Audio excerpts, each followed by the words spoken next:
2024కు సంబంధించి miss world కిరీటం check republic దేశానికి దక్కింది. ఆ దేశం నుంచి పార్టిసిపేట్ చేసిన Christina Pliskova miss world title ని గెలుచుకుంది. ఈ కిరీటం కోసం సుమారు 112 దేశాలకు చెందిన అమ్మాయిలు పోటీ పడ్డారు.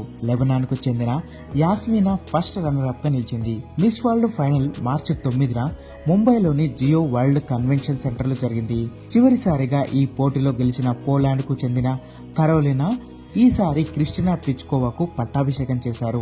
ఇక మన దేశం నుంచి పార్టిసిపేట్ చేసిన కన్నడ బ్యూటీ సినీ శెట్టి టాప్ 8 కు మాత్రమే పరిమితమయ్యారు. ఇక ఈ కార్యక్రమానికి గెస్ట్ గా వచ్చిన Nita Ambani Miss World humanitarian award అందుకున్నారు.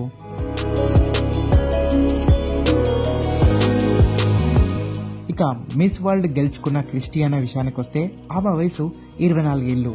బిజినెస్, అడ్మినిస్ట్రేషన్ అండ్ లా ఈ రెండిట్లోనూ పట్టా పొందింది.